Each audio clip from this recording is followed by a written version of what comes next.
Bismillahirrahmanirrahim. Assalamualaikum warahmatullahi wabarakatuh. Halo anak-anak kelas 4 SD Islam Aliman. Apa kabarnya? Baik-baik saja ya. Nah, hari ini bertemu lagi dengan Bu Ista, akan belajar tentang tema 2, selalu berhemat energi. Subtema yang pertama, sumber energi. Sudah siap? Kalau begitu kita baca basmalah dahulu. Bismillahirrahmanirrahim. Nah, anak-anak, apa yang akan kita pelajari? Ya, hari ini kita akan belajar sumber energi dan manfaatnya, mengolah informasi, nada dan tempo, kemudian manfaat jagung dan persebaran sumber daya alam, serta hak dan kewajiban. Sudah siap ya? Baiklah. Yang pertama, ilmu pengetahuan alam. Energi dalam kehidupan sehari-hari. Anak-anak, ada yang tahu energi itu apa? Ayo, siapa yang tahu? Ya, energi adalah kemampuan untuk melakukan kerja. Jadi, saat kita melakukan kerja itu berarti kita mempunyai energi. Nah, energi ini dihasilkan oleh sumber energi. Apa saja sumber energi itu? Ada yang tahu? Ya, banyak sekali ya sumber energi yang ada di bumi ini. Sumber energi yang terbesar contohnya adalah matahari. Nah, ini nanti yang akan kita bicarakan pada bab sumber energi ini.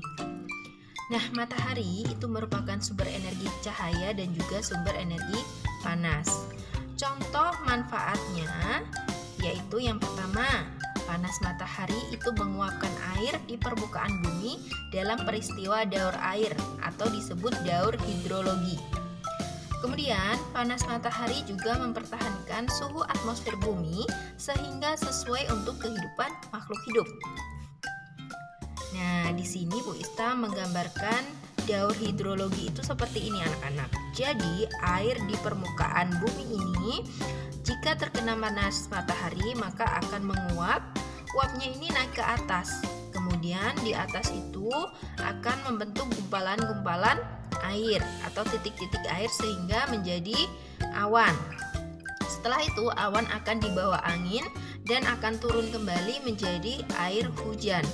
Setelah itu air hujan ini diserap oleh tanah. Kemudian seterusnya akan berputar siklusnya seperti itu.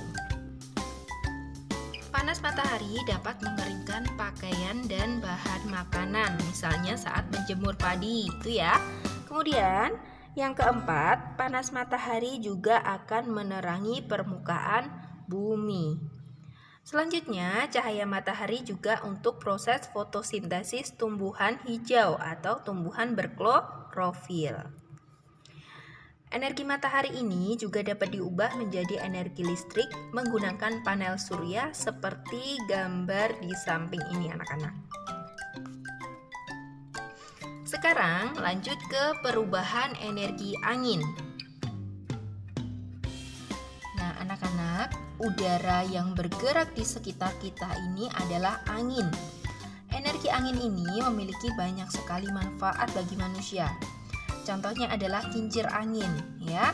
Nah, kincir angin ini dimanfaatkan untuk pembangkit tenaga listrik. Nah, konsepnya adalah karena gerakan kincir angin ini secara terus-menerus, maka akan menghasilkan energi listrik. Baik, anak-anak, kita lanjut ke bahasa Indonesia, ya. Nah, kita akan belajar tentang mengolah informasi dalam bentuk peta pikiran. Di tema 1 kalian sudah belajar tentang peta pikiran ya. Nah, hari ini kita akan memperdalamnya. Mengolah informasi itu adalah mengolah sumber data berupa gambar atau teks menjadi sebuah informasi yang jelas. Nah, caranya adalah dengan membuat peta pikiran. Yuk kita baca paragraf di atas ini. Minyak bumi termasuk sumber daya alam yang terkandung di dalam perut bumi. Minyak bumi diperoleh melalui proses penambangan. Persediaan minyak bumi sangat terbatas. Oleh karena itu, kita harus menggunakan minyak bumi secara hemat dan tepat. Sebelum minyak bumi dimanfaatkan sebagai bahan bakar, minyak bumi diolah menjadi bensin, solar, dan minyak tanah. Sisa hasil pengolahan minyak bumi dapat berupa parafin, plastik, dan aspal. Nah, yuk kita buat peta pikirannya. Seperti ini ya anak-anak, Bu Ista akan menggambarkannya seperti ini. Tadi yang dibicarakan adalah minyak bumi. Kemudian asal minyak bumi ya. Setelah itu cara memperoleh minyak buminya juga tadi menjadi gagasan pendukung. Hasil olahan minyak bumi apa saja tadi?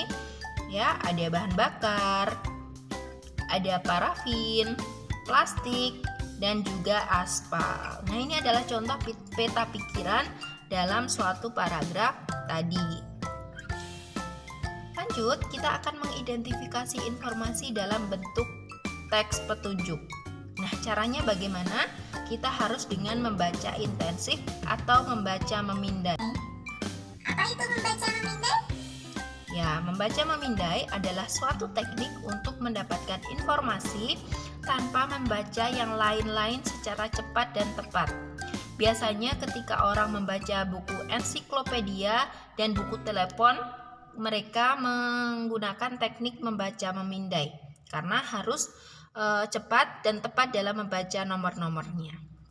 Nah, ini contohnya Bu Ista mempunyai paragraf tentang hewan kerbau ini ya. Dan cara membaca memindainya kalian bisa membaca dengan fokus pada bacaan di atas ya. Nah, bacaan ini kalian harus fokus dan tidak boleh membaca yang lain-lain supaya kalian bisa mengetahui mana gagasan pokok dan mana gagasan pendukungnya. Ya, setelah ini kita akan menceritakan informasi berdasarkan gambar yang diamati. Nah, informasi itu dapat diperoleh dari sebuah gambar. Gambarnya itu nanti diceritakan dengan bagian-bagian yang detail dan terperinci. Kalian juga nanti bisa menyampaikan gagasan pokok dan gagasan pendukungnya. Nah, contohnya di sini Bu Ista mempunyai sebuah gambar. Di situ ada seorang guru dengan anak-anak muridnya. Itu mereka sedang belajar di luar, ya. Nah, mereka ini kira-kira sedang belajar apa? Kemudian mereka ini belajarnya di mana? Kemudian kira-kira apa saja yang mereka lakukan, ya. Nah, jadi dari gambar ini kita bisa menentukan gagasan pokok dan gagasan pendukung dalam suatu paragraf. Kita bisa membuatnya, menuliskannya secara detail ya. Lanjut ya, kita ke SPDP ya, tentang nada dan tempo ya. Pada kelas 1 sampai dengan kelas 3 kalian pasti sudah tidak asing dengan nada dan tempo. Nah, kita akan belajar kembali untuk memperdalamnya. Nada itu adalah bunyi yang beraturan anak-anak. Ada nada yang rendah dan ada nada yang tinggi. Nah, tinggi rendahnya nada ini tergantung dari frekuensi. Urutan tinggi rendahnya nada itu disebut tangga nada. Ya, ada 7 tangga nada dari rendah ke tinggi, dari do, re, mi, dan selanjutnya. Nah, nada ini nanti dituliskan dalam angka dan dinamakan dengan not angka. Nah, ini contoh tangga nadanya ini anak-anak ya. Ada nada do, re, mi, fa, sol, la, si, do. Seperti ini ya. Ya, lanjut lagi kita akan belajar tentang tempo. Masih ingat anak-anak apa itu tempo? Ya, tempo lagu itu adalah cepat lambatnya lagu saat dinyanyikan. Nah, biasanya tanda tempo ini berada di sebelah kiri atas. Ya, ada tempo lambat, sedang, dan cepat. Nah, tempo lagu ini berhubungan dengan syair lagu. Tanda tempo yang cepat itu menunjukkan suasana yang gembira dan kemegahan. Kalau yang bertempo lambat itu menunjukkan suasana sedih dan hikmat. Nah, alat untuk mengatur tempo lagu itu namanya metronom. Ini ya, seperti ini. Tempo biasa ditulis dengan tanda tempo. Ada tempo cepat seperti allegro, nesto, dan vivid. Ada tempo sedang seperti moderato, andante, dan andantino. Lalu ada tempo lambat seperti adagio, largo, dan juga lento. Dari SPDP kita belajar IPS. ya tentang pemanfaatan jagung. Nah, jagung ini adalah sumber daya alam yang dapat diperbarui karena bisa ditanam kembali. Kemudian, jagung itu termasuk bahan makanan. Betul tidak? Ya. Kemudian, jagung itu juga sebagai pengganti nasi, ya, karena dapat mengenyangkan.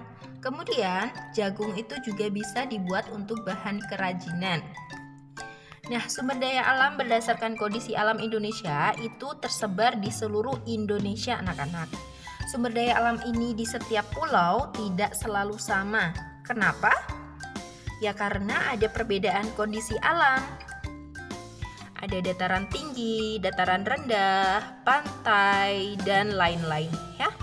Nah, sekarang kita akan belajar kondisi alam di Pulau Sumatera. Nah, di Pulau Sumatera ini banyak sekali pegunungan, anak-anak.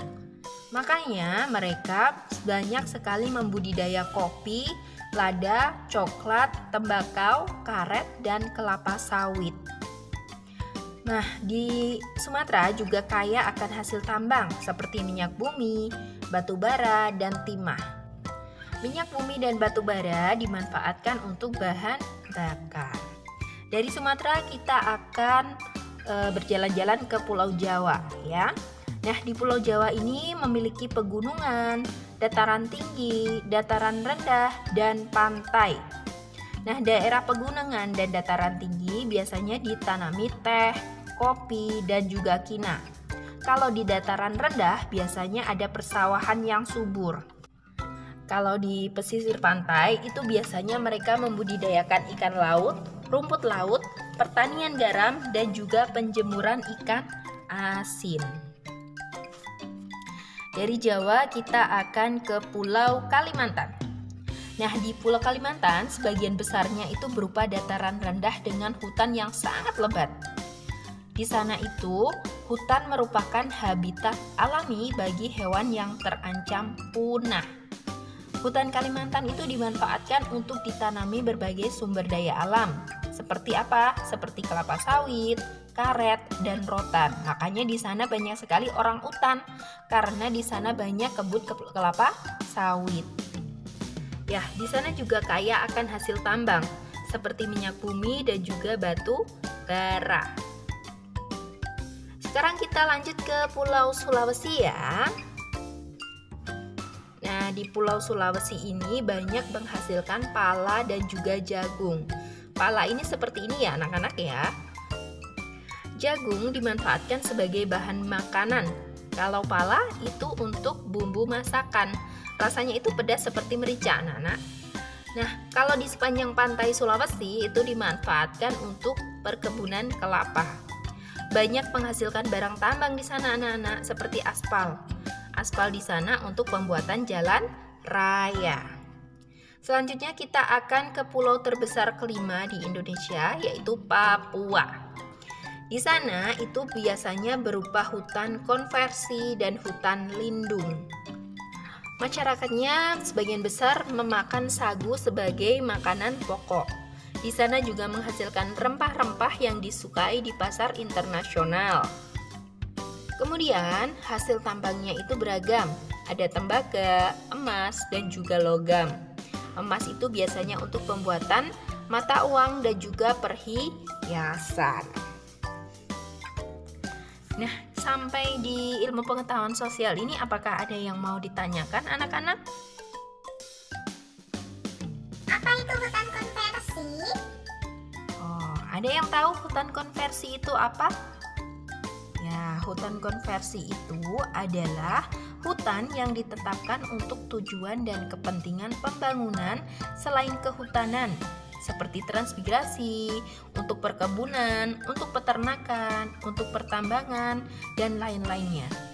Kemudian apa itu hutan lindung? Ada yang tahu apa itu hutan lindung? Ya, hutan ini adalah hutan yang dilindungi keberadaannya karena bermanfaat untuk menjaga ekosistem. Kita berlanjut ke PPKN tentang hak dan kewajiban di masyarakat. Setiap manusia itu mempunyai hak dan kewajiban anak-anak, terutama dalam memanfaatkan sumber daya alam. Kalau hak itu adalah segala sesuatu yang didapatkan oleh manusia sejak dalam kandungan. Nah, berikut Bu Ista memiliki contoh-contoh hak dalam memanfaatkan sumber daya alam. Misalnya adalah mendapatkan air bersih, mendapatkan aliran air yang lancar, kemudian untuk memanfaatkan air bisa untuk mandi, mencuci, dan juga minum. Kemudian kita juga hak untuk memanfaatkan energi listrik untuk aktivitas sehari-hari. Kemudian kita juga berhak untuk menggunakan bahan bakar kendaraan. Itu tadi contoh-contoh hak. Nah, kalau untuk contoh kewajibannya sama seperti tadi, hanya saja ini kebalikannya. Contohnya adalah kita menggunakan air sesuai kebutuhan, itu kewajiban kita ya. Kemudian kita juga wajib untuk menutup keran air jika sudah tidak digunakan. Lalu kita juga tidak boleh mencemari air dengan limbah. Kita juga wajib untuk menghemat listrik, juga untuk menghemat bahan bakar. Nah, itu tadi tentang contoh hak dan kewajiban. Anak-anak, apa tadi yang sudah kita pelajari? Ya, kita sudah belajar tentang sumber energi dan manfaatnya. Kita sudah mengolah informasi, kita belajar tentang nada dan tempo, kita belajar tentang manfaat jagung dan persebaran sumber daya alam, dan juga hak kewajiban kita. Nah, alhamdulillah kita sudah belajar tentang subtema 1 ya. Apakah ada kesulitan? Semoga tidak ya. Apabila ada kesulitan, anak-anak bisa menghubungi wali kelas masing-masing atau bertanya kepada orang tua atau saudara. Untuk memantapkan pengetahuan kalian, Bu Ista memiliki tugas seperti ini. Jangan lupa ditulis soalnya pada buku tematik campuran kalian, ya. Tulis dengan rapi. Nah, cukup sampai di sini Bu Ista akhiri. Apabila ada perkataan Bu Ista yang kurang berkenan, Bu Ista minta maaf ya anak-anak ya. Selamat belajar, semoga kalian sukses dan memuaskan hasilnya. Wabillahi taufiq wal hidayah. Wassalamualaikum warahmatullahi wabarakatuh.